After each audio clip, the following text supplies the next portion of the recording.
ஓம் நம சிவாய. அனைவருக்கும் வணக்கம். நான் உங்கள் கரூர் அஷ்டோ பாக்யலட்சுமி.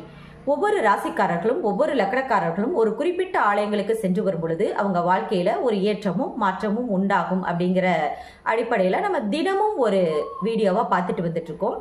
இன்னைக்கு நம்ம பார்க்க போறது என்னன்னு பார்த்தீங்கன்னா, துலாம் ராசிக்காரர்கள் எந்த தெய்வத்தை எப்படி வழிபட்டா அவங்க வாழ்க்கையில ஒரு வெற்றியை காணலாம் அப்படிங்கிறத இன்னைக்கு நம்ம பார்க்கலாம். துலாம் ராசிக்காரர்கள் வணங்க வேண்டிய தெய்வம் எதுன்னு பார்த்தீங்கன்னாக்கா, சூரிய பகவான் வழிபாடு இவங்களுக்கு சால சிறந்ததுன்னு நம்ம சொல்லலாம். காலையில் எந்திரிச்சோடனே இவங்க சூரிய நமஸ்காரம் பண்ணிக்கிறது, ஆதித்ய ஹிருதயம் படிக்க முடியாதவங்க அதை ஆடியோ வழியில் கேட்டுக்கிட்டு வர்றது, அது மட்டும் இல்லை குருமார்கள்கிட்ட ஆசீர்வாதம் வாங்கிறது, தகப்பனார்கிட்ட ஆசீர்வாதம் வாங்கிறது, இதெல்லாம் இவங்களுக்கு மிகச்சிறந்த பலன்களை அள்ளி கொடுக்கும் என்பதில் மாற்று கருத்தே கிடையாது. அது மட்டுமல்ல, இவங்க ஆண்டாள் வழிபாடு எடுத்துக்கிறதுங்கிறது ஒரு நல்ல ஒரு அமைப்பான ஒரு விஷயம் அப்படிங்கிறத நம்ம சொல்லலாம்.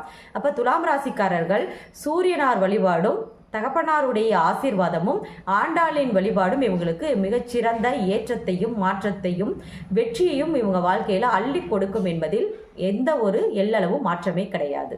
நன்றி, வணக்கம்.